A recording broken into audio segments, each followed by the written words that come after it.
Hey everyone. As you can tell from the title what this video is about, it's clearly about Jennette McCurdy. I can understand why Jennette admired her mother for as long as she did. And the book really doesn't talk about how, in fact, at all, that she's glad that her mother died. It's implied by the end of it that finally she's starting to understand what it is her mother had truly done with her. All the way from certain amounts of jealousy, like the mom literally had breast cancer, and she's so proud of surviving it. I understand the pride in surviving it, but it became her identity. And it became the talking point of every single person she would come into contact with. It would become an excuse as to why she needed to do certain things. She would abuse the fact that she had breast cancer at one point. She was so vain about it that she was mad that Jennette McCurdy wouldn't stop singing Jingle Bells during her sob story of her breast cancer on video. Jennette McCurdy was 2 years old, as if Jennette was able to understand what her mother had gone through at a whopping 2 years old. I have a 3-year-old daughter and a 1.5-year-old daughter. Nowhere would I ever expect them at their current ages to even somewhat understand something along those lines. That is disturbing and creepy to me, but that's from my perspective. Now, she has guilt-tripped Jennette McCurdy so bad that for a majority of Jennette's life, every time they would watch the VHS tapes together, which would be every year apparently, actually, I don't even know if it was every year. It may have been every 6 months for all I know. She would end up guilt-tripping Jennette so bad every single time that Jennette genuinely was like, why didn't I understand? Why did I keep doing that? I'm so embarrassed. When in reality, the mother should have been embarrassed. It's disturbing. She was able to sit in on a lot of her acting classes, and it's hilarious to me to see how many times Jennette's mom would give Jennette advice, only for it to be the absolute wrong thing. Her mother, in general, did only one right thing for Jennette to be able to become a very good actor. And it's one of the most horrible things that she could have done. Made Jennette so subservient that she wouldn't question or argue with anybody. So therefore, if they told Jennette how to do a line exactly, she would do that line exactly. Jennette's mom, however, kept telling her to do things like, oh, make sure you're always smiling and stuff. Make sure, and would get on to her. You're not smiling enough out there. During a scene where they were supposed to act like poor children living in the Great Depression. And Jennette was so miserable that she couldn't bring herself to smile that it ended up getting her a lead role, or at least a huge shot in that role. They used her because they were like, she looks like she's doing great. She's miserable out there. I mean, imagine being a director and having that little self-awareness of what could be going on. It's a hot day. The sun's beating on these kids. They're dressed up like very poor children, not having a good time playing on a mound of dirt. Yeah, I could only imagine why she was upset, and a mother that was forcing her to do all this. So we get from there all the way to the point where her mother ends up passing and what ends up happening afterwards and all the drama in between. I'm going to go through that with you guys. I hope you all enjoy this video. Please go ahead and give a like, subscribe, and share, and let's get on with this journey. I think it would be more appropriate to start this video off with a quick background of Jennette McCurdy before we get into the crazy life that she ended up living. Jennette Michelle Faye McCurdy, born June 26th, 1992. Wow, she's actually just a couple months older than me and literally 16 days younger than my wife. Is an American writer, director, podcaster, and former actress and singer. McCurdy's breakthrough role as Sam Puckett in Nickelodeon sitcom iCarly, 2007 to 2012, earned her 4 Nickelodeon Kids' Choice Awards. She reprised the character in the iCarly spin-off series Sam and Cat, 2013 to 2014, before leaving Nickelodeon. McCurdy also appeared in the television series Malcolm in the Middle, 2003 to 2005, Zoe 101 in 2005, Lincoln Heights in 2007, True Jackson VP, 2009 to 2010, and Victorious, 2012. She produced, wrote, and starred in her own web series, What's Next for Sarah, in 2014, and led the science fiction series between 2015 and 2016. McCurdy independently released her debut single, So Close, in 2009. She released her debut EP, Not That Far Away, in 2010, followed in 2012 by the Jennette McCurdy EP and the Jennette McCurdy studio album. The lead single, Generation Love, reached number 44 on the Billboard Hot Country Songs. In 2017, McCurdy quit acting to pursue a career in writing and directing. In 2020, she began hosting an interview podcast, Empty Inside. In 2022, she released a memoir, I'm Glad My Mom Died, which quickly topped bestseller lists and received critical acclaim for her description of the pressure she faced as a child star and the abusive behavior of her since deceased mother, which is exactly what we will be going over in this video. It wasn't only her mother, though. The fact of the matter is, I'm sure Hollywood will be more than happy to pass the buck off to her mother, but Hollywood was just as much responsible for all of this. McCurdy was raised in Garden Grove, California, in a relatively poor family who were members of the Church of Jesus Christ of Latter-day Saints. Yes, that's right, she was Mormon. Though she ultimately left the religion in her early adulthood.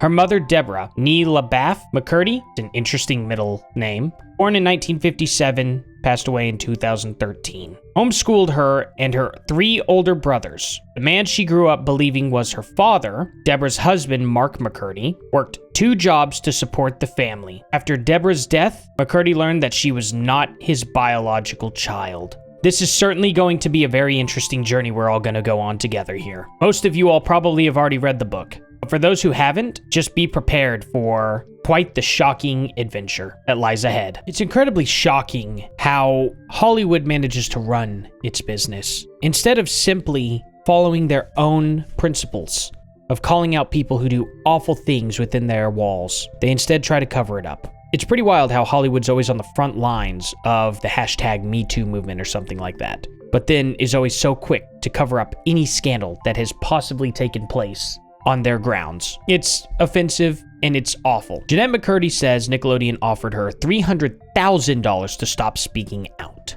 Kind of, anyway. They just essentially were like, it was preemptive. It wasn't to stop her from speaking out or continuing to speak out. She hadn't spoken out before. But they said, hey, according to Jennette's book, ended up coming to her and saying, hey, we're giving you $300,000. And she goes, why? Oh, well, think of it as a farewell gift. Farewell gift? I've never received one of those before.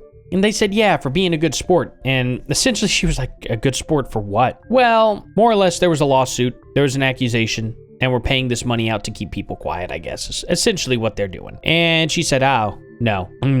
And they're like, it's $300,000. And she says, yeah, I'm good. I don't need that. That's essentially what it said in her book.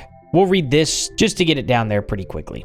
Former Nickelodeon child star Jennette McCurdy has alleged that Nickelodeon offered her $300,000 in order to stop her from speaking out against her experiences while on set. Guys, this is always why, if you ever have a business call, ever, always record it. Doesn't matter what it is about, always record your business calls. So Jennette ended up saying, I will say the environment I was in for making children's television shows was undeniably toxic and aspects of it were undeniably abusive. And I don't think I realized it because those were the environments where I spent most of my time. The thing about it is obviously when she's talking about the creator in the book, it's Dan Snyder. There's no doubt about that. We all know who he is. It's weird how many girls, I should say, have had a massive problem with Dan Snyder. Apparently, he yells and screams at them, gets emotional very easily. He treats children as if they should be acting like adults. Apparently, he gives them weird massages. He has a thing for feet. We all know he's got a thing for feet. Well, that's just an undeniable fact because he always does something weird with feet in almost every single child show.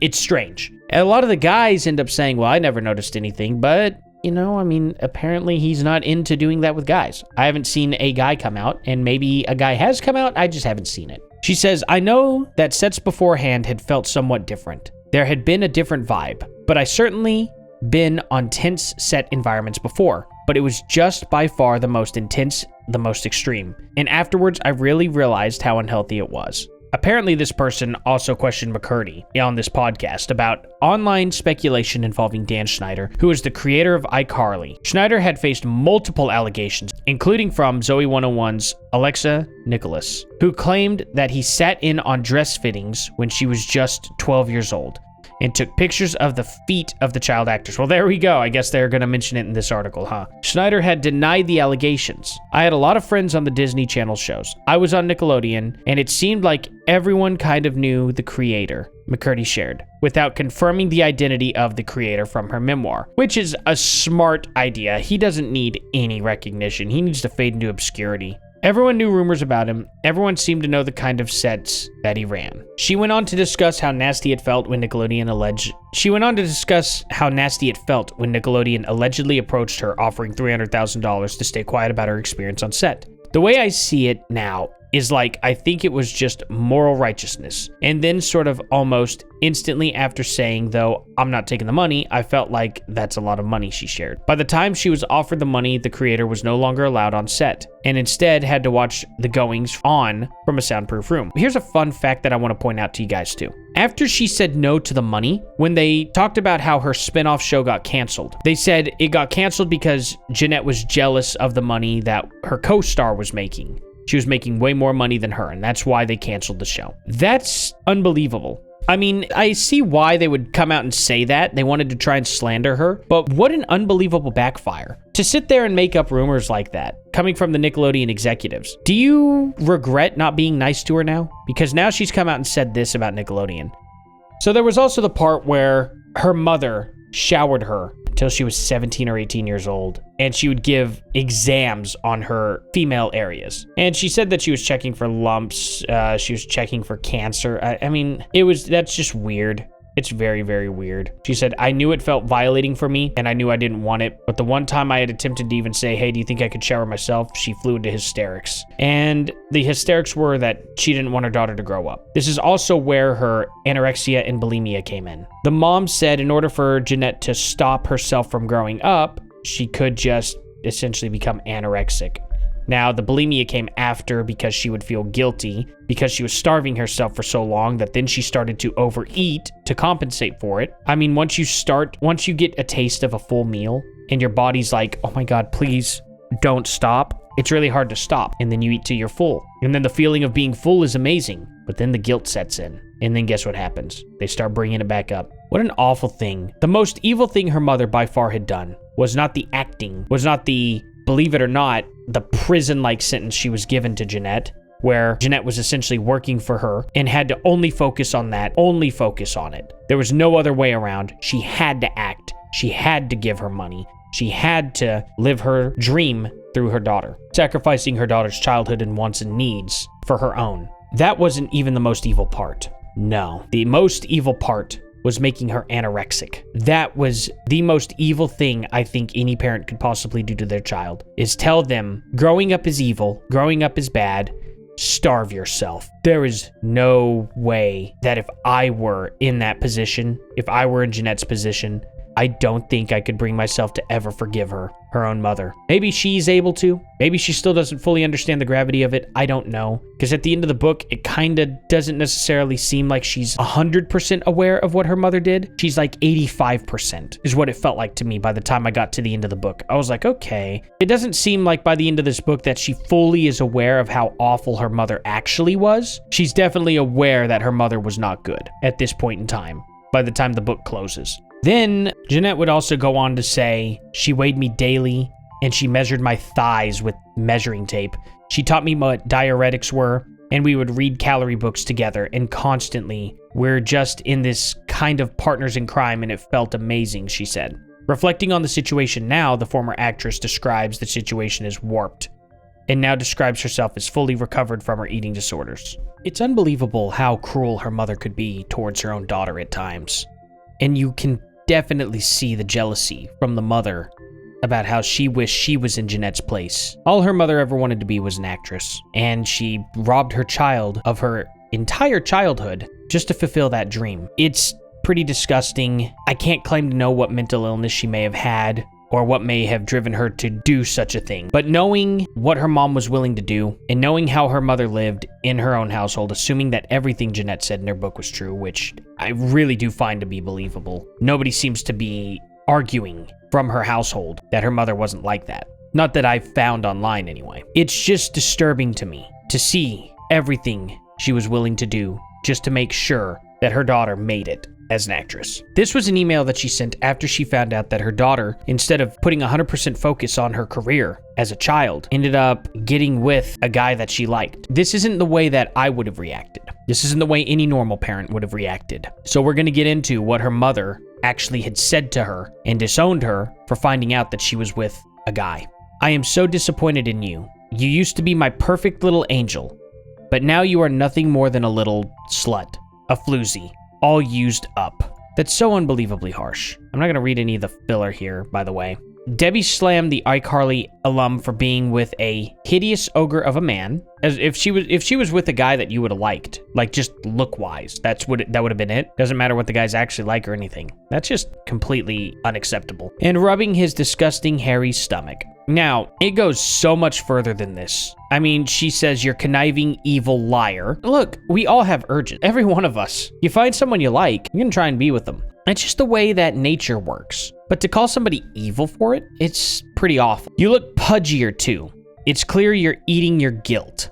Thinking of you with his ding-dong inside of you makes me sick. Sick. Okay, well, actually, you don't know if that's even what's going on at all. That's jumping to quite a few conclusions. I mean, she automatically instantly thought the worst of her daughter. "I raised you better than this." Yeah, I don't know. It didn't seem like you were raising her to do anything other than exactly what you said 100% of the time, and you took away any ounce of freedom that she could have had. That's not raising somebody. That's imprisoning somebody. Raising a child, I would know, I have 2 daughters, involves you teaching your kids to live without you. That's your entire job as a parent. You feed them until they can feed themselves. Then you stop feeding them yourself. You clothe them until they can clothe themselves. Then you stop clothing them. You give them an allowance until they start making their own money. Then you don't give them money anymore. You give them a house to live in until they get a house to live in, and then they don't live with you anymore. That's the whole point of being a parent, is you teach your child to be independent. This is not what her mother was doing. She wasn't raising her daughter. She was making her daughter submissive to her. She was making it to where her daughter could not live on her own. She was making it to where her daughter could not ever do anything on her own. It had to be with the mother. It had to be the right guy that she was going to pick out for her. It had to be everything along those lines. It was absolutely controlling. Nobody wants to live that way. Nobody should ever have to live that way. You should be able to get your daughter or your son, whoever, to a position where you can trust that they will make their own decisions properly. If they can't make their own decisions properly by the time they're an adult, you have failed as a parent. That's my opinion on the matter.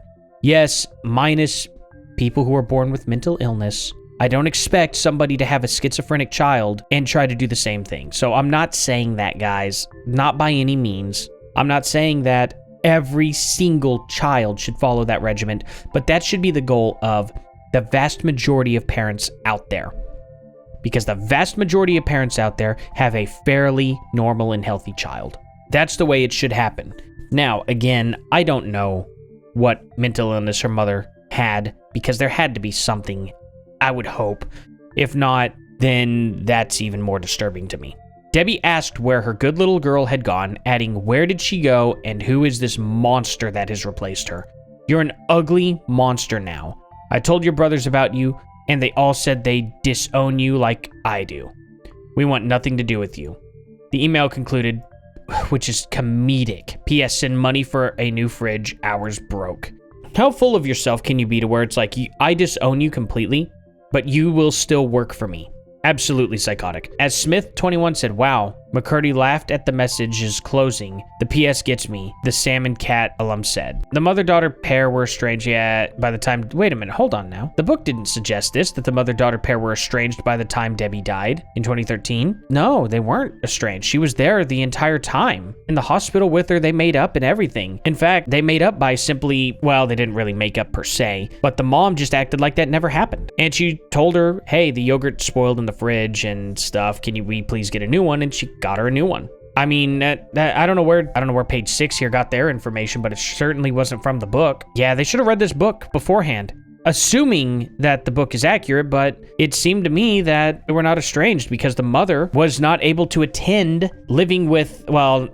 really any events for Jennette and her country music star path that she was kind of slightly taking since the writers were on strike and the actors were on strike in Hollywood in 2007. I believe it was 2007. I don't know exactly the year, but there was a strike going on, and so Jennette was working on becoming a country music star, which she did not want to do, but again, her mother forcing her into it. It's pretty disturbing, to say the least, that information like that got out there without any sources. I don't like it whenever stuff like that's made up. They were not estranged, not for that long, and certainly not up to the point of death, because her mother ended up having a seizure near her, and that's what sent her into the hospital first. And then the second time, her implant had popped, and they needed to go into the surgery, take it out, put a new one in. Unfortunately, her mother never woke up after that. But the mom, I guess, somehow knew that this was going to be it for her, because she was calling Jennette, saying, please come save me, come save me. And she goes, do I need to come up there now? She was hanging out with Miranda Cosgrove at the time. And the father said, no, she's overreacting. It's fine. They're just going to do a quick surgery and fix it. Her implant popped, and they're just going to fix it. And she's like, okay.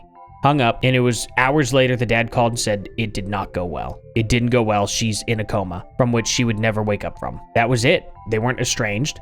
She was in there for a while and then finally had passed away, and that's how that went down. So I don't know. I don't understand why they say she was estranged. Now, the only person she was close to being estranged from was her grandmother. There is more to the email than this. She also said that she went onto Jennette's fan club on her website and told all of her fans what Jennette had done and leaked the pictures to them as well, and said that they were all disowning her and that they should come follow her and that she was going to get famous on Vine. Well, we see what happened to Vine, didn't we? And on top of that, everyone reading her mother's comments on there was like, whoa, her mother is crazy. This was probably one of the first times the public ended up finding out about how nuts her mother was. And it's pretty poetic that it was her mother that had done it. I think people really got a good feel as to what Jennette was going through at the time just by seeing that message, because none of them ended up siding with the mom. Her fans just were like, what is this? This is nuts. And that's about it. So from then on, and I remember when this leaked because it was all over the news.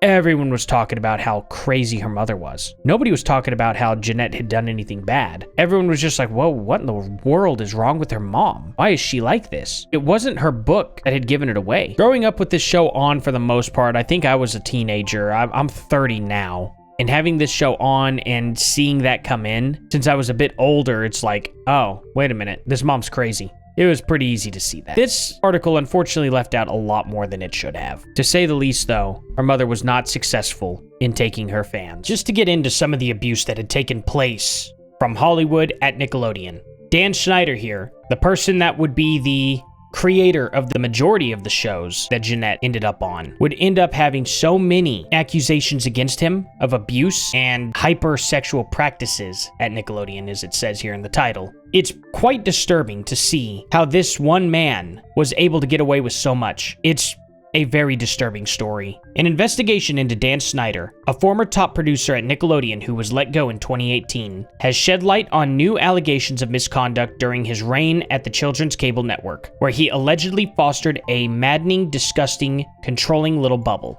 The fact of the matter is if you've read the book, you would know that not only was Jennette's mother incredibly starstruck, incredibly jealous of not having the actress life for herself, going through and putting her daughter through all of it so she could vicariously live through Jennette McCurdy. She was so blinded that it was mothers like this and children of those mothers that Dan would set his eyes on. It's very easy to get one-on-one time with a child actress when the parents are so dissolved from reality that they think that would be the responsible thing to do with their child, would be to allow them to go off alone with a grown man. The Business Insider story published Tuesday reported how Schneider, who was once described by the New York Times as the Norman Lear of children's television, allegedly insisted on hypersexualized content in his shows, the most revealing teen costumes and male-dominated writer rooms, and that he also asked for on-set massages.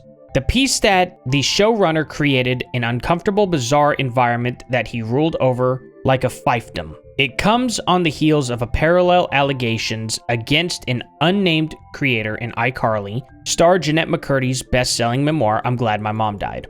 Writers, actors, and crew members told Insider that they were disturbed by sexualized scenes in Schneider's scripts, such as a goo pop shot on Zoe 101 that mimicked a sex act and involved a young Jamie Lynn Spears. Another instance involved a teenage Victoria Justice having food rubbed on her bare stomach in Victorious Online extras. Schneider also allegedly created a hostile work environment and traumatized many. The accusers said, all while curating some of the most coveted child acting gigs of the early 2000s. There are many accusations towards Dan Schneider. And honestly, I do buy into him because there's so much circumstantial evidence. It's not like these people made claims and then there was just nothing there to go on. You could be like, hey, they made me feel really uncomfortable when we were doing these feet shots. And he always did some sort of foot shot in every one of his shows. And it's weird that this actually isn't mentioned in the articles,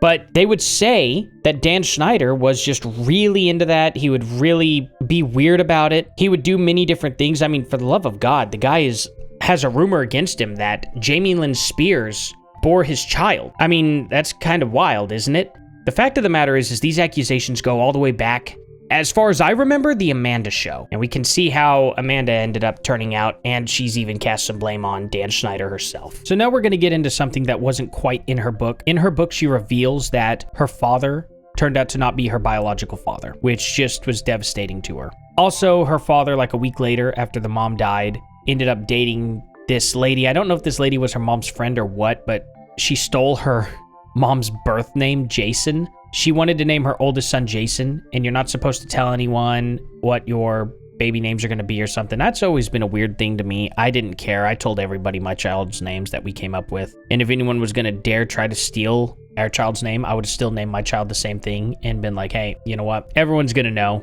So there would have been that. I'm pretty stubborn as a person in general, but luckily that never happened. Apparently this did happen, and her mom wanted to name her oldest son Jason, and then this girl, I don't know if her name's Karen or if she mentioned that she was a Karen, I can't remember, but regardless, ended up stealing the name from her mom, and her mom hated this lady ever since. But I guess now the dad's dating her. Immediately after, Jennette thought it was really weird that her dad was so quick to move on.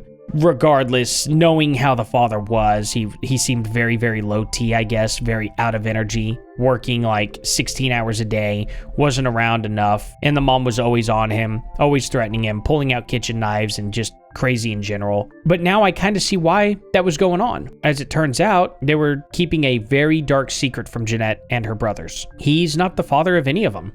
So then Jennette decided to go out and seek her biological father. Miranda Cosgrove was nice enough to go and take Jennette McCurdy to meet her real father. And I'll get into that after this, but I do want to read right here. I remember feeling like I got the wind knocked out of me. My mouth was really dry, Jennette McCurdy said of the moment he made the revelation a year and a half after her mother died in 2013. I think I hugged him, and his then girlfriend sort of like joined the hug, and she was well-meaning, but was like, okay, this is a hug between us two. That's just weird. What kind of relationship do you have with your father's girlfriend? You know what I mean? That's just odd. It's kind of a good way to ruin that moment. She went on to admit that she always felt she had been disengaged and disconnected.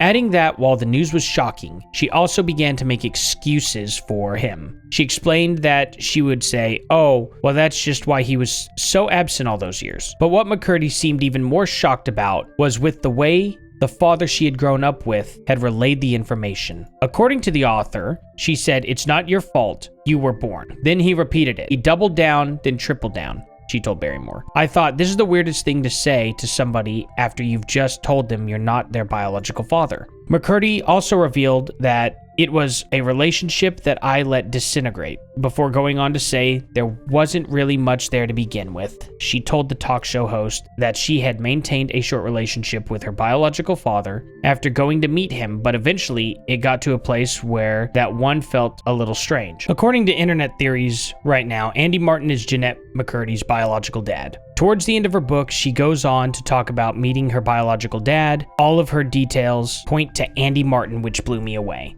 Now, guys, this is speculation. I don't know. She doesn't mention it. She clearly, unfortunately, does not have a relationship with him. And that's just a shame. Like, imagine your mother being an absolute psychopath. Your father being mentally checked out because he knows that that's not even his real kids anyway, which just frustrates me that you could live with these kids for so long, all the way up to the point where they are full-fledged adults, and then just kind of tell them, by the way, yeah, you're not my kids. What kind of people are these people? It seems the only genuine person from her family that was ever good to her was her grandfather. Her grandmother is a psychotic mess. Her grandfather just seems like an awesome guy. The dad didn't seem like he was a bad guy per se. He would try to have fun with the kids, but he just was mentally checked out. That's just no way to be around children. It makes me upset. Having two daughters of my own, I couldn't imagine being that way.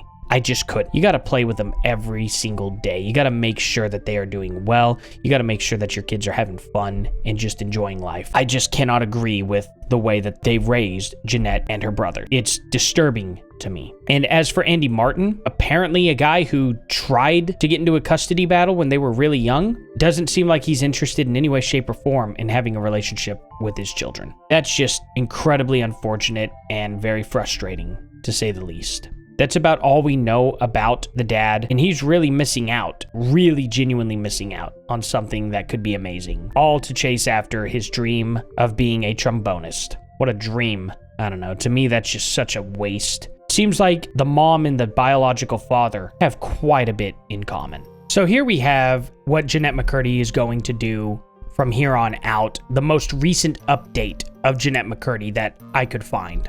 After her book, it ends with her being happy that she is able to write and finally let go of everything for the most part, getting over her eating disorder. But it leaves you at that. Here's something from February 8th of 2023, just a few months ago. This will really open up our eyes, I think, and everybody else's eyes as to what the future holds for Jennette McCurdy. Jennette McCurdy, fresh from promoting her memoir, I'm Glad My Mom Died, has signed with CAA. It comes as I'm Glad My Mom Died, which was published by Simon & Schuster last year, has spent the last 25 weeks on the New York Times bestseller list. That's pretty impressive. McCurdy, who is one of the stars of Nickelodeon's iCarly and Sam & Cat, ostensibly retired from acting in 2017. Having starred in Netflix's series Between, she has focused on writing and directing, including short films, Kenny, The Grave, The McCurdys, and Strong Independent Women. While she was promoting her book, she admitted that she would consider returning to acting if she wrote something for herself. Her focus is on writing and directing.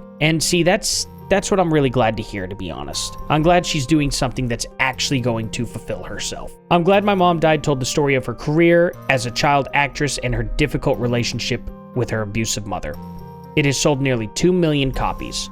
McCurdy is also repped by Mainstay Entertainment, Hanson, Jacobson, Teller, Hoberman, Newman, Warren, Richmond, Rush, Collar, Gelman, Meigs, and Fox, and Ultra Literacy for publishing. To be honest, none of that means anything to me. I don't know any of those people. But I am very glad to see that this is where it's going. I'm definitely interested in checking out The Grave and The McCurdys. Kenny, I won't judge a book by its cover. Strong Independent Women, well, I don't think that's necessarily up my alley, but you know what? I'm going to check those out, and we'll see what happens. So everybody, as this wraps up, her book has wrapped up. I hope I didn't leave too many details out that were important. If so, feel free to comment down in the comment section below. I'm more than happy to have a conversation with all of you all about this. It's pretty disturbing to see what her parents and grandma had put her through. Unfortunately, now that we know that she doesn't really have much of a relationship with her biological father and that he turned out to be pretty much the same as the mother. And when I mean same as the mother is he's obviously way more focused on his career and doing what he likes instead of spending time with his kids. Father of the year right there, right? Just like mother of the year. They definitely deserved each other. I could see why they didn't work out together, seeing how they were so incredibly self-interested that they didn't have time to put one above the other. It was only themselves that they were trying to elevate. And unfortunately, they had kids and brought them into the mess. That makes me genuinely angry as a parent. I have all this behind me. I'm a very music-focused person. I would get rid of all this in a heartbeat for my children. If I absolutely had to, no questions asked. You know what? Maybe one day my kids will have interests like mine. And if they don't, well, then I'll support whatever it is that they are interested in. Because I want them to be successful and happy. They don't have to be successful and miserable. They don't have to be happy and unsuccessful. I want both for them, and I'm going to do everything I can to help them out. Yes, will they be forced to do a couple things they don't like? Yes, because I will force my kids to try something. If they end up not liking it, I'm not going to make them keep doing it. Sometimes a child does need to be pushed into doing something because they don't understand it and they don't know what it's about. I was pushed into doing football as a kid. Unfortunately, I kind of did it in the wrong order, so I wasn't interested in it, but looking back now, I'm like, dang, I wish I had stuck with that. But the problem is I got into football really late. I didn't know how to play football at all. It was fun to play the games, but when you don't know the rules and you mess up a couple times, it makes you feel really bad, which is what happened to Jennette a lot. She didn't know all that much and was thrown into it. I'm definitely going to be easing my kids into a lot of stuff, but if there's something that I'm like, hey, I know you would actually be interested in this based on your personality, based on what you like doing, let's see if we can't get you interested in this. Maybe the kids will be like, no, I just want to stay home and play video games, and I'm going to be like, nah, you're going to get up and go with me and you're going to do this thing. We're going to do this a couple of days, and at the end of it, if you still hate it, then it'll be like, okay, fine. You gave it at least a shot. We'll go back home. It just depends on the situations, right? There's certain times to be able to make your kid do something, and then there's other situations where it's like, hey, this is going too far. This needs to stop. You can't force your kid to be doing this anymore. They're clearly not liking it, and they're going to resent you for it.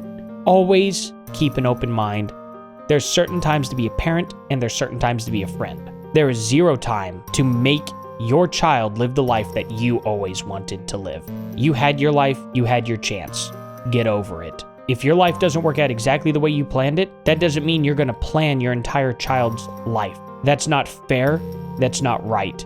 You had the opportunity to do what you wanted and live the life you wanted, and you blew it. That doesn't mean you force your kids to do it. You don't get a second chance through your kids. That's not how life works. Hopefully, anybody that sees this video and sees this part that are currently trying to do that to their kids, maybe they'll snap out of it and understand, or maybe they'll just tell me I'm wrong. You guys do what you want to do. I'm going to raise my kids the way that I'm going to raise them. And by raising them, I mean I'm actually going to put in work to make sure that they are self-sufficient. Unlike Jennette's mom, who wanted her kids to completely and totally rely on their mother. That's no way to live. That's no way to set your kids up for life. That's just, in my opinion, abuse. Thank you all for watching this. Please like, subscribe, and share, and I will see you all in the next video. Later.